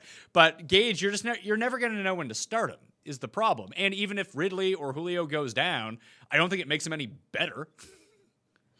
Yeah, I would agree with that too. I think it was just, you had Jamal Adams at Seattle kind of on Hayden Hurst. I think Hurst would be a little bit more involved moving forward. It was just a high scoring game. I actually do think the Falcons will probably play to the over quite a bit. I don't believe in their defense at all. And Matt Ryan's always been in the top 2 or 3 in terms of just dropbacks. I mean, he throws the football a ton. I was a little shocked that he didn't throw it to Gurley, but I would agree, Pat. We talked about Gage before when we started this, before week 1, we'd said, yeah, Gage is an interesting target, but when are you ever going to feel comfortable, starting him? Because really, you look at the 12 targets, 9 grabs, but I think, on a normal game script, maybe a neutral game script, this guy's like the 4th option, in the passing game when you get Gurley more involved. So, I think Gage is just a deep league ad. I would rather a guy like maybe Laviska Shenault, who could turn out to be the number 2 in Jacksonville. He's only 12%. I still think that defense is going to be bad, and they're going to have to throw more than they did yesterday.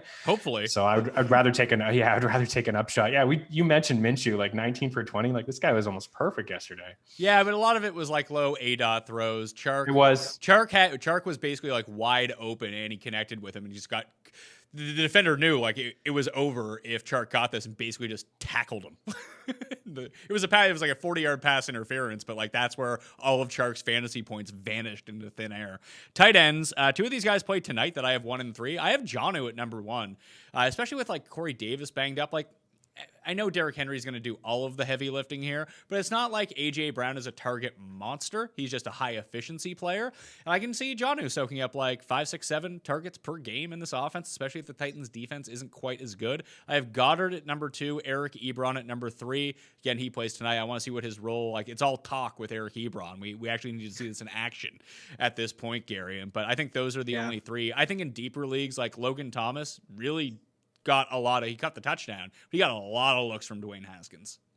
Yeah, no, look, if he's going to start and play as many snaps and see as many targets as he did, I don't think I'm, necessary. And this is just a product of it being tight end. Like, I'm not someone who likes carrying a backup tight end on my fantasy teams, but if you need somebody, he's going to be a streamer at this point each and every week. And you can't overlook that amount of volume. When it comes to Ebron, I think this is really interesting, just kind of how he's utilized, because we're hearing a lot of stuff coming out of Pittsburgh, not just about sort of what Ebron's role could be, but also that battle for the 3rd wide receiver spot between Chase Claypool and James Washington. And Chase Claypool is kind of built like a tight end anyway. This guy is massive. And, I think that we could maybe just kind of see the Steelers of old with Ben Roethlisberger healthy again. I mean, we're talking about a team that went from, an AFC high 66% pass ratio in 2018 to just like 57% last year. We know they love to line up in 3 wide receiver sets or empty backfield sets with Ben out of the shotgun and just let this guy rip it. So I don't know, maybe there's enough volume for Eric Ebron and 3 wide receivers to kind of survive with Pittsburgh. But I do think it is going to be a lot of just Juju Smith-Schuster. So I don't really know if Ebron is going to settle even into like a top 12 role. Again, my rankings will be updated following the Monday night games up on DKPlaybook.com. And after this video is over live, you'll be able to find the link in the description of this video and podcast. Smash the like while you're out there as well. Do you have any like hot I know Goddard looked great. And if this offense is going to be perpetually banged up, meaning like he's going to be good. Yeah, I was going to just touch on him. You had him. You had Jonnu, I think, ahead of him. I think I would go Goddard. I know a lot of people are hesitant because Zach Ertz, but you're right. I mean, Deshaun Jackson was on the sidelines more than he was on the field yesterday, so he's already not 100%. Alshon Jeffrey is not 100%. I don't even know if he has absolutely anything left. And a lot of the attention goes to Zach Ertz in the middle of the field, and that's what we saw a lot yesterday was Dallas Goedert was just getting open. He's strong after the catch. He's a red zone threat for Zach Ertz, and I already talked about the offensive line. It's bad. It's going to be bad all year long. So he's going to be on the field quite a bit. So I think he's like a low end tight end 1. I don't suggest picking him up if you're an Ertz owner, but you can start him. I think week in and week out, he just looked pretty good. Yeah, he's always, until he does it for like 4 games in a row, he's always going to be cheaper on DraftKings too, which is always very, very nice. I guess it is also, sorry, Pat, I was just going to say it is worth mentioning Mike Gesicki. If we're just going to talk about our favorite teams, I have him at 4. I just think that obviously if Devontae Parker, who sort of like Alshon Jeffrey, just always injured, always leg injuries, always foot injuries, like had the hamstring, left that game. They don't really have any wide receiver depth. I mean, you're talking about a team that lost Allen Hurns and Albert Wilson to COVID opt-outs. So they're down to one of their top 4 wide receivers if Devontae Parker is forced to miss any time because of this hamstring issue. And, it'll just be Preston Williams and it'll be Mike Gesicki going forward. And it's probably a team that's going to have to throw the ball a lot because I don't think they're going to be winning all that often. Yeah, and Pat, correct me if I'm wrong. I think Blake Jarwin potentially done for the year too. So you could have had Jarwin, I don't know, 2 tight end sets or 2 tight end leagues or whatever. Logan Thomas, he is going to probably be second on that team in terms of targets. Like he's going to get a lot of work. I mean, we say this all the time with the young quarterbacks leaning on tight ends, but whether it's McLaurin, and McLaurin can handle top coverage. We've seen it before, but Slay kind of was all over him, and that's going to be the attention to just try to take away McLaurin. So I think Logan Thomas is actually a sneaky little ad. Yeah, it does look like Jarwin, it's not an official report yet that he blew out his ACL, but that's very likely until we get the MRI results back. I just have him as doubtful for week 2 at the moment, but he, like Marlon Mack, could just be done for the season. Kittle hurt himself at the end of that game too. Or actually in the second quarter of that game, he came back. Jordan Reed.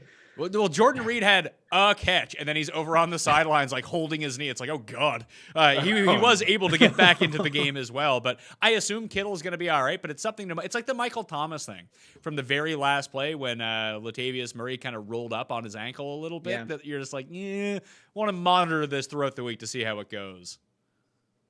But yeah, it's definitely not something you want to see. QB stream. I got some QB streamers here for you.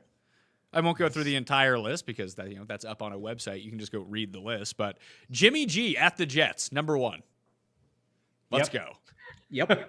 That makes a lot of sense. I mean, they could potentially get a little bit more healthier next week too. And you mentioned Tevin Coleman, maybe he plays. But yeah, it's anybody against the Jets. It's such a plus matchup. I got Minshew at number 2 at Tennessee, Daniel Jones at Chicago. I wasn't blown away with how their defense at all, and I think Daniel Jones is just going to be a good fantasy guy, just like Gardner Minshew. They're going to run around. They might even throw some picks, which is going to help their scoring and more throwing throughout the game. I like that. Trubisky against the Giants and Tannehill against Jacksonville. But I think it's Jimmy G is widely available, Garion. Yeah, and look, as someone who was heavily invested in Josh Allen in DFS this weekend, there is no greater joy than having your quarterback go up against the New York Jets. They are pitiful. It is just bad. And really, Josh Allen handed them 2 red zone turnovers, so it could have been a lot worse than it actually turned out to be. And look, Garoppolo is obviously a very different type of quarterback than Josh Allen is. He's not someone who's going to create all that much with his legs. Deebo Samuel's on the IR, so we know he's already not going to be available in week 2. That's, it's a little worrisome, obviously, but right now, I'm just trusting that matchup more than anything else. Yeah, it's going to be the weakest matchup all year. It's the matchup to pick on for streaming quarterbacks, at least at the moment. Like, Fitzmagic's going to get his turn. Obviously, Cam is owned. Josh Allen is owned. But we're just going to see a cavalcade of quarterbacks come through here and just stream them against the Jets. So Garoppolo, Minshew, Daniel Jones, Trubisky, and Ryan Tannehill. Then you can kind of go down to, the Bakers or the Burrows, but I don't want to deal with that on a Thursday night. Streaming D's to close out the waiver wire. People don't own the Rams because they were playing the Cowboys, but they get the Eagles next week, and that defensive line looked mighty, Meaney. Yeah, it really did. I was talking to a buddy yesterday, and we were just joking about Chase Young and how much of a tank he looks like, and then we were just looking at, oh wait, Aaron Donald next week, Darnold against that Eagles O-line. So I agree. I have the Rams here on my short list. I like Washington too. Their secondary is not great. I give them a lot of credit what they were able to do. They're going to be able to dial up a lot of pressure, but the Rams check in at under 50% on Yahoo, and it's just a plus matchup. They'll be a top 3 defense this week. So I got the Rams, the Bears against the Giants, Arizona against Washington at Arizona, Kansas City at the Chargers, then Cleveland against Cincinnati on Thursday evening. My takeaway from Joe Burrow, Garion, was that he has the potential to be better Josh Allen. Just the way that he kind of plays. He's just jittery and all over the place. But I think that overall his skill set's a little bit better. But he looked panicky in the first quarter of that game. Yeah, and look, I think he looked better as the game went along, which you'd kind of expect for someone making their NFL debut. And I also, I talked about this a lot before the week 1 slate, but I do think there was this misperception. I don't want to turn into Jeff Feinberg here, but I think there was a misperception that when Derwin James went down, that suddenly the Chargers had a bad defense, where that is really the furthest thing from the truth. They still have amazing players at each level. Their secondary, from a coverage perspective, is fantastic. They still got Joey Bosa. They still got Melvin Ingram. They've got some really, really good players that can cause a rookie quarterback to have a couple headaches. So, but yeah, I think the one play, the 2 plays of the Joe Burrow experience are that 30-yard touchdown run where you're like, wow, this guy can do some incredible things. And that time when he tried to throw backwards to Joe Mixon and almost gave the Chargers a defensive touchdown. So I think you're right. I think better Josh Allen is kind of a really apt description of where he is right now in his career. So he could be someone that's kind of fun to use a fantasy defense against, because he's going to be aggressive and you never quite know what's going to happen. Yeah, it's going to take him a while to be better than Josh Allen, because fantasy-wise, Josh Allen's still the king. Who knows of what's going to happen? And I think Josh Allen ran 14 times in that game, maybe more.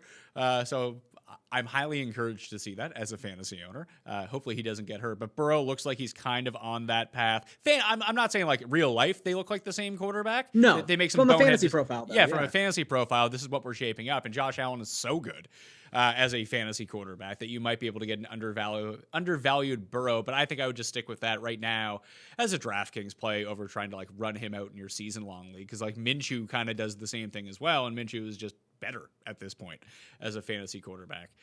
Meaney, before we take a few questions from the audience, if you're out there watching live right now, start loading in your waiver wire questions or trade questions. If you ask me a start sit question for week two, no, it's Monday morning, and I will ban you from life from the fucking chat. We're not doing start sit questions on a Monday morning. We're just not. So just remember that as you load in the questions. Don't get banned for life. It's pretty easy to do. So trade questions, pick up questions, that kind of thing. But Dallas going for that 4th and 3, I didn't hate it. Like I thought it was the right call. It was just the Rams stopped it. That happens. I don't know, man. I hated it. But here's the thing. If you kick a field goal, the Rams still get the ball back with a chance to go down the field and win with a field goal. Like, what's that really get you besides overtime, which is no chance that like you're going to get the ball? I guess, yeah. I mean, I see both sides of it. Yeah. I mean, you get the first down, you probably score a touchdown and you take the lead, and then you still have to rely on your defense. You're relying on your defense either way. And I thought, Dallas's defense did an okay job of, just, it wasn't really Dallas's offense who got them back into the game. I thought it was their defense that just kept them hanging around. I just think some coaches, they just got too cute with, and it's your first game of the season. You're on the road. I know there's no fans there. You're playing a tough opponent in the Rams. Just kick the field goal and you're tied. I don't know, man. I've always been in that mindset when you're right there late in the game, just to extend the game and get it going, because as soon as they missed that, the game was over. I think in theory though, like it did work out how it was supposed to, in the sense that you go for it, and if you don't get it, there's still 11 minutes or so left in the game, and they have to now drive the entire field to try to get any points to make this anything more than a field goal game. And, they had like 2 first downs and Dallas got the football right back. Mm-hmm. So obviously now they had to drive the whole field to try to score again. But I don't know. I think the funny thing for me, and I probably liked the call more than I disliked it. I tend to just like aggressive coaching in those situations, but I just enjoyed how it was definitely like Mike McCarthy, sort of like the divorced dad getting to see his kids for the first time, being like, I'm going to try to be different. I'm going to try to be cool. I'm going to prove everyone wrong. I'm like this new coach who uses stats and does things where I'm supposed to in risky situations. And it immediately blew up in his face. So I'm curious to see if like Mike McCarthy 2.0 is kind of this savvy about like game script situations. But he's not though. Like he can talk about how he dove into analytics, all that, and that's why he goes for it on 4th down. But why are you running the ball on 1st down like 90% of the time? Sure, that's also a great question. But yeah, but honestly, I just think like you can talk all you want about being like an analytically driven coach, but as soon as you do something where the numbers suggest you should do it and it fails, like, are you going to be the guy who goes back to it? That's kind of what I'm curious to see. Yeah, that's always the biggest thing when it comes down to it. Like, are you going to be results-based? I think that the Ravens are the best example of this, and the Chiefs are too. Like, sometimes it doesn't work. Nothing works 100% of the time. Like, if it were, the whole point is that if it works 60% of the time, or even like 57% of the time, which it does from like 4th and 5, then you just go for it every time, and you're not going to get it all the time.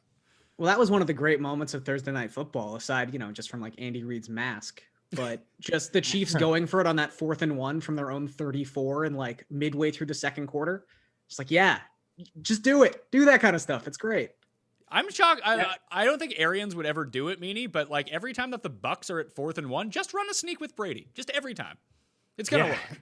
It's going to work. See, like I get the mindset. I like to be aggressive too. And Doug Peterson has done a great job over the years of being aggressive.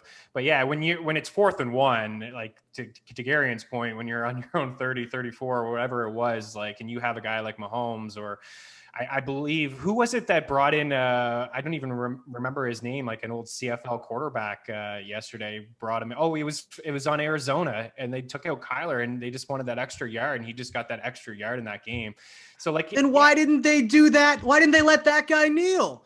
Yeah, no kidding. But yeah, when you have a guy like Brady, and he got in, like Brady was obviously so fired up for that game, and you know, I'm sure he heard like, oh, Cam, couple rushing touchdowns, yada yada. But like Brady, when you are 4th and 1 or you're close to the goal line there, yeah, just get it done. And that's another backfield that we didn't really talk about either, was like, how long does it take before Leonard Fournette completely takes over that backfield, or does he? Like, is it going to be Ronald Jones getting double-digit carries? Is it going to be a complete mess?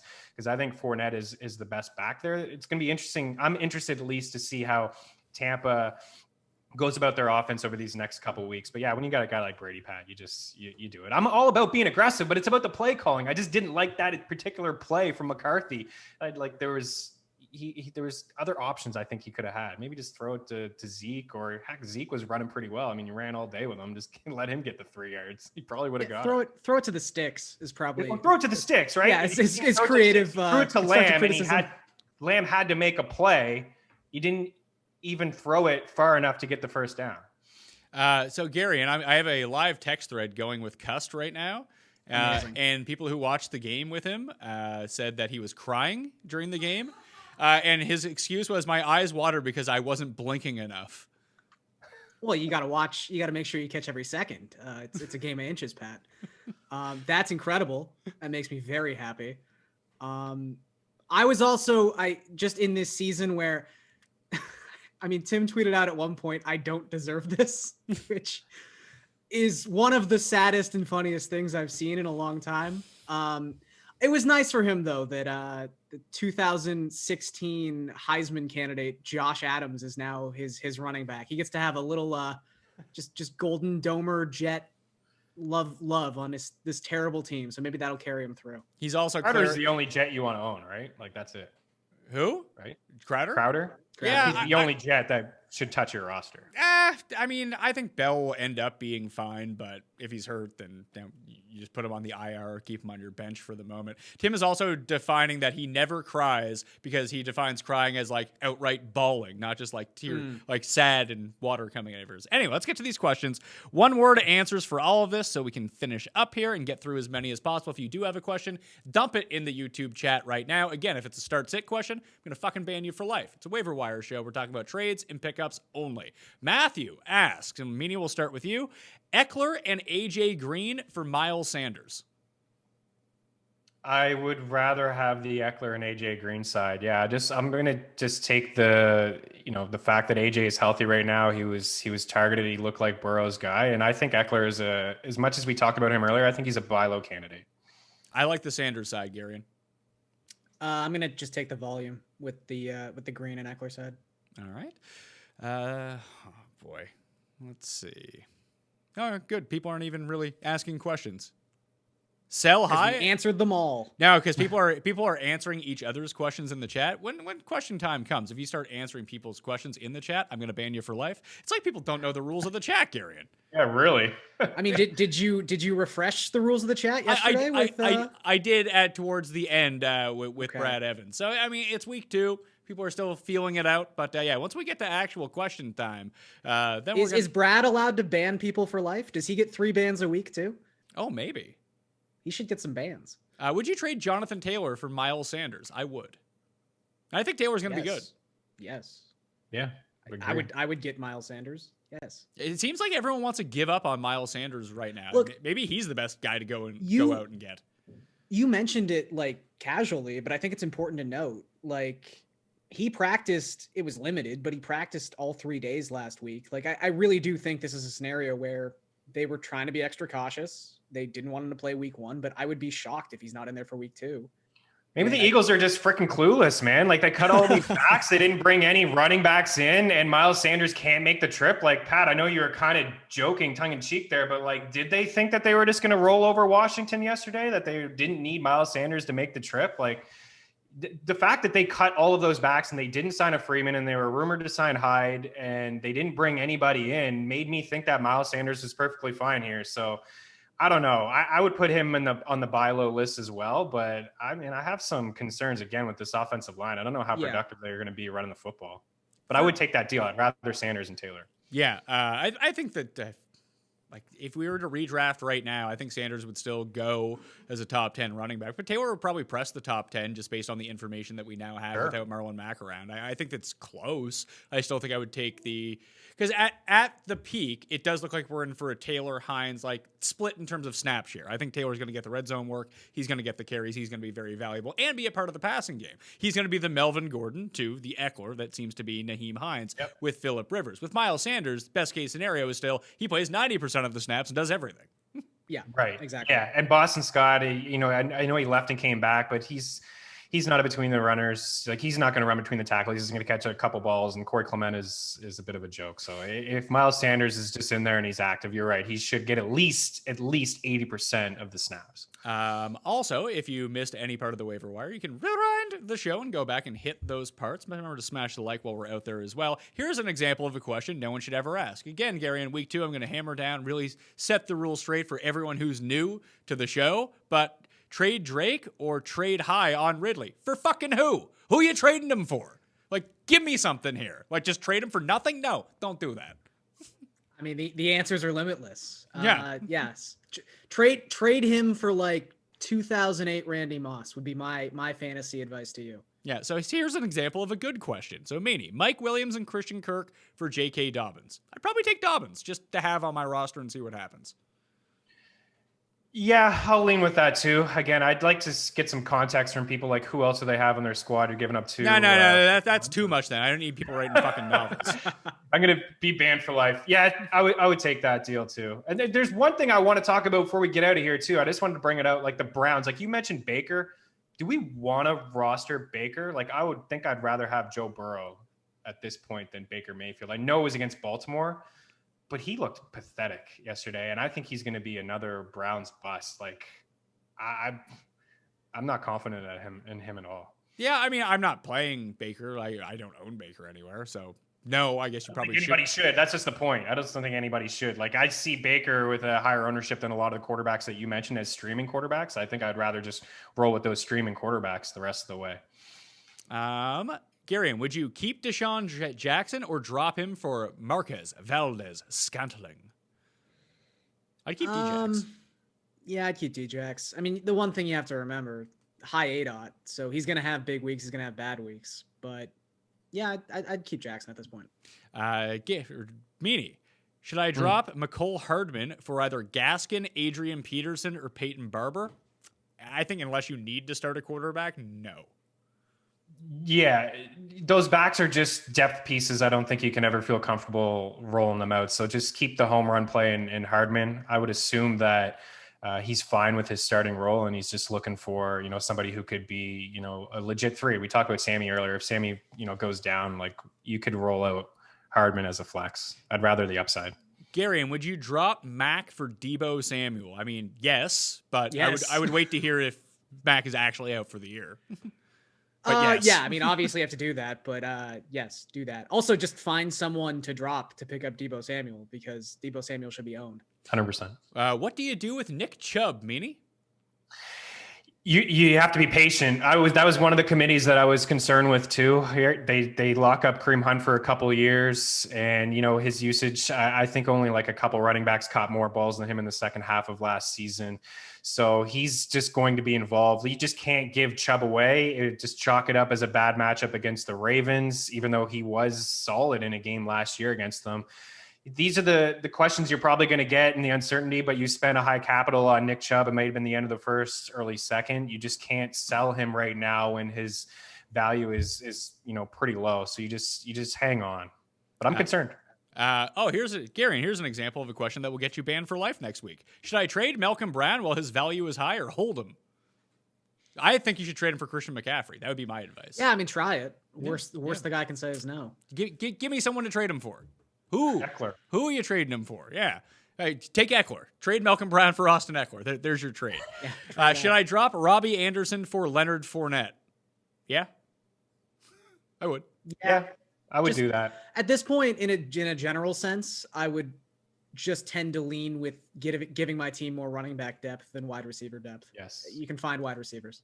Would you drop Darius Slayton or Christian Kirk for Malcolm Brown? Yeah, I would. I mean, Christian Kirk is going to be so boom or bust that, like, it was like that question before where are you going to trade 2 wide receiver 4s for a running back who eventually you might be able to start? I would say yes. And I think in this situation, yes. Who do you like more season, Kirk or Slayton? I would probably like Slayton a little bit more. I'd say Slayton. I think I'll lean Kirk just because there's a lot going on in there with the Giants. I know Shepard and Tate haven't been, extremely healthy over their career, and then Evan Ingram and Barkley. I'm just going to go with the better offense, the more up-tempo offense, and go with Kirk. Ooh. Yeah, I guess I should just preface that with I don't really like either of them all that much. I would agree with that. I would just take Slayton in the sense that I think Jones could find himself in a lot of like high-volume game scripts. That's a great trade, by the way, if you can get Brown for one of those two, especially Slayton, who hasn't even touched the football field yet. So that's a deal I would make 100 times. Would you trade DK Metcalf for Odell? The answer would be no.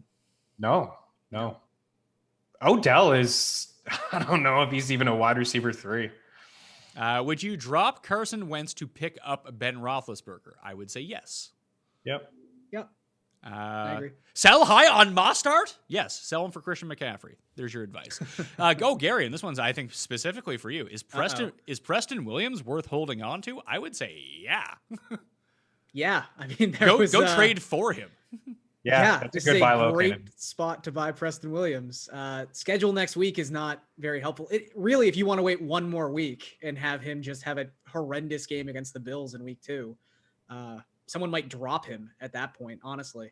But again, with Devontae Parker's injury history and his hamstring that's been bothering him for a month now, and the fact they have no other wide receivers, yes, Preston Williams is very good. Yeah, he saw a lot of Gilmore yesterday. Yeah, they put Gilmore on him, and that's not the first time this has been done. They did it last year, too, in the game that Williams was healthy. Like, they want to get rid of Preston Williams and let Devontae Parker or Jakeem Grant go nuts against them, and they just can't. Big shocker.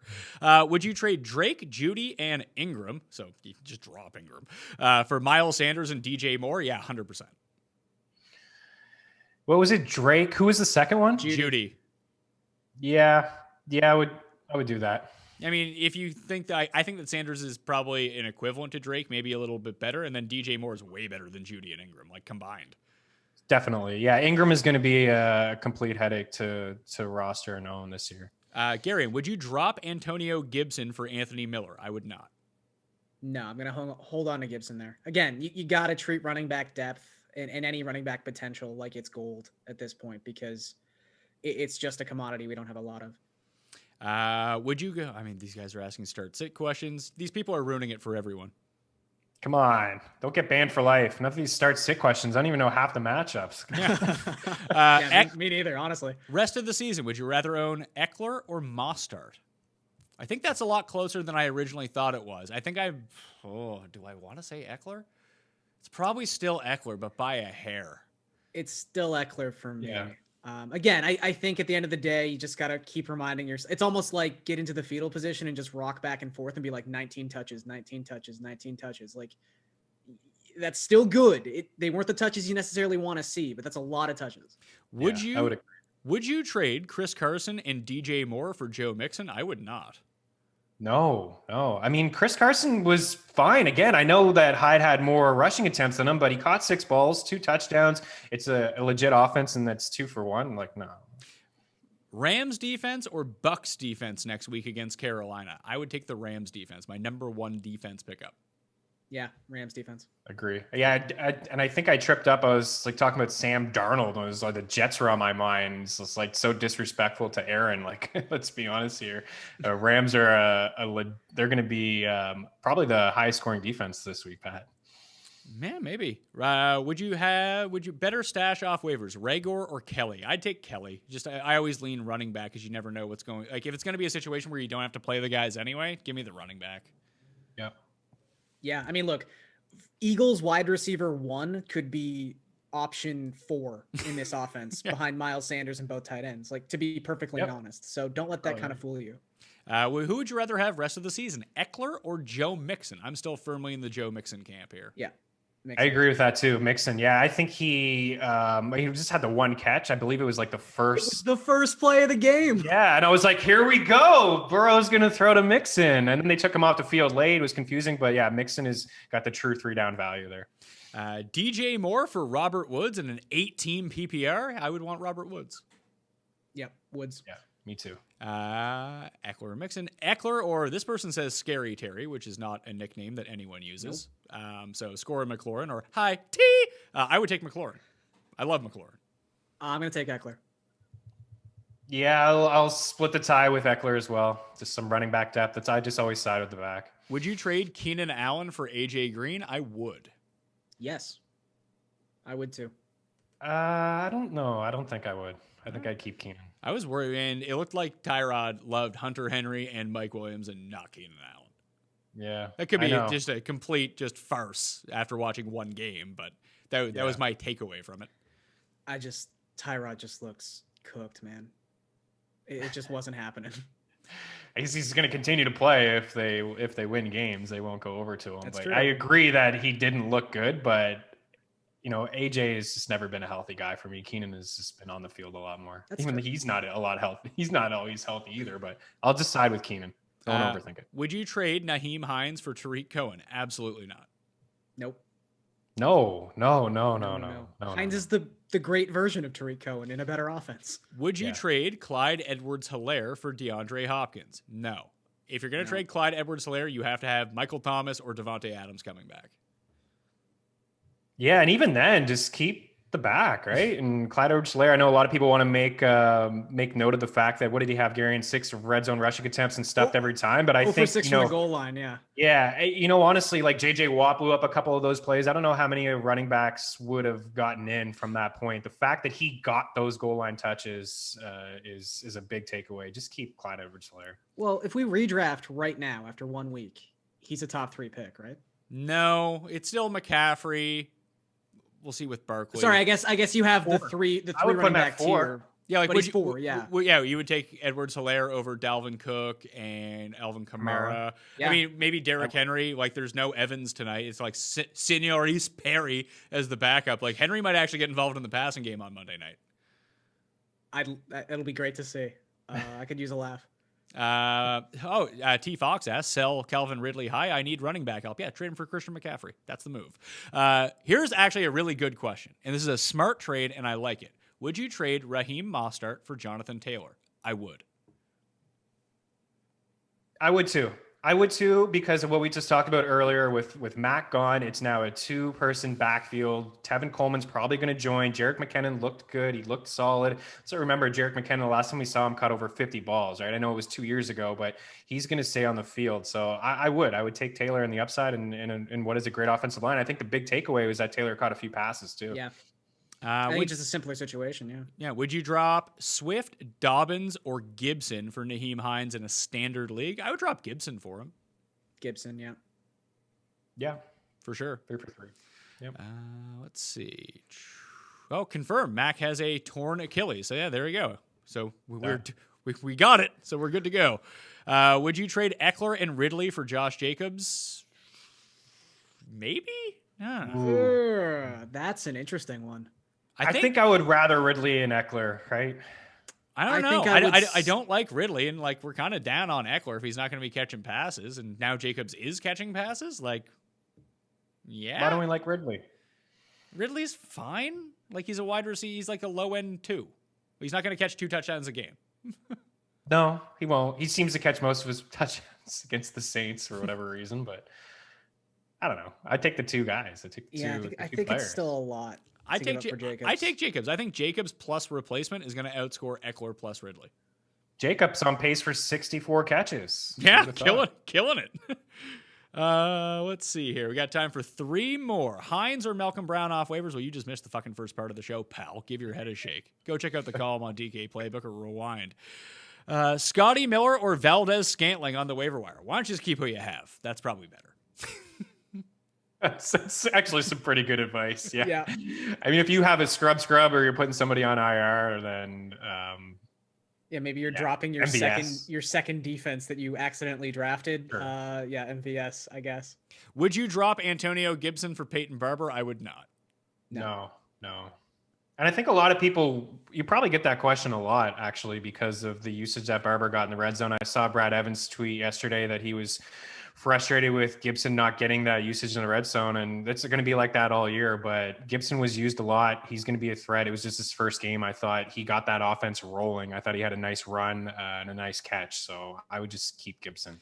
Oh, yeah. Here's one thing that I also is for next week. Again, when I start actually officially handing out bans, if you ask the same question twice, you're banned for life. You answer someone else's question, you're banned for life. You just don't even ask a question. You're just commenting, banned for life. Or if you've already done something and say, please tell me how I did, you're fucking banned for life because I don't give a shit. It's your team. You can do whatever the fuck you want to it. Would you trade? Last one. Eckler and Connor for Clyde Edwards-Helaire. Yes. Wow. I would. I would too. You would trade both of those backs for Clyde Edwards? I would. Yeah, I would. We just talked about him being potentially the 4th overall pick if we were going to do this. I know, but I'm just on the side of like two backs who do have like it's all about depth for me and 2 running backs. But yeah, you guys are probably right. Maybe I'm overthinking it, but I just look at some of my teams and I could use 2 running backs that I can start. Yeah, I could use 2 or 3 running backs. Yeah, I mean, never hurts. all of this is dependent, obviously. Like, Sure. you have to take in team context into it as well. But I think it's just objectively, I like that trade. Very last one because I like this trade. I think this is one you're going to be able to find like this type of trade out there to target Jonathan Taylor, Hollywood Brown, and Malcolm Brown for Jonathan Taylor. That's a clear Jonathan Taylor side. Yeah, that's a nice little combination. I like that. That's a good one. Yeah, Taylor's probably going to be one of the most traded guys this week, and I want to be on the side of getting him. Oh, last comment here. This is just a comment before this guy gets banned for life. Pat Mayo is the real-life embodiment of a keyboard warrior, but I'm not typing anything, and you can see my face. This guy's hiding behind a fake name and no picture. Who's the coward here with the little dick? You. Banned for life. That'll do it on the Pat Mayo first ban of the year. First ban of the year. Gone. Stay out of my chat for life, pal. Go, maybe leave your mom's basement once in a while, or maybe just lose some weight so you can see your dick at some point. We'll see. You know I don't like the people in the comments who get nasty with me, Meaney. I'm going to go back hard at them, too. Chris Meaney. You can follow him on Twitter, at Chris Meaney. And you can find him at at the FTN Network, so FTN Daily, FTN Fantasy, FTNBets.com. What do you got going on during the week? Yeah, a lot going on during the week. Matthew Davis and I are going to do like a fab podcast. We'll just hit up some waiver wires that'll come out tomorrow night. A touchdown show on Saturday with Derek Brown and myself, just Thrive Fantasy. We had some fun with that. I think we called like 6 or 7 touchdowns. I know some of them were Chalky and Jacobs and Adams, but they still found the end zone and just making bets, man, every single day. Check out ftnbets.com. Got a few props up there right now. And just grinding, man, all the time. Yeah. Hey, we got more shows coming out. I mentioned US Open that'll be up later today on Mayo Media Network. Garion over at DK Playbook and DKNation.com. What you got going on? Yeah, just a bunch of articles, content for baseball, basketball, and football. Got a showdown article up right now, actually, over at DK Nation. So if you guys want to put together a couple lineups for Giants Steelers, go head over and check that out. But just follow me on Twitter at Garion Thorne, tweeting out all the content there, and a lot of snarky Blue Jays tweets probably this week. That's something I tend to do. Yeah, so for next week, let's try to keep this under 1 hour and 46 minutes. Maybe we'll get a bit more efficient with this, but it's week 1. I was excited to talk about football. Thank you all for tuning into this. You can find the entire replay to the show up on YouTube. I'll add the time codes once we are finished, and you can jump around to where you want to go. You can check out my waiver wire column up on dkplaybook.com. I will add that to the description of this video and podcast as well. If you just want to listen to the audio version, it will be available on the Pat Mayo Experience audio feed in about 10 minutes time. So basically, if you've watched this entire thing and want to go listen back, I don't know why you'd ever want to do that, but hey, here we go. There's also a showdown video up on MayoMediaNetwork.com right now, too.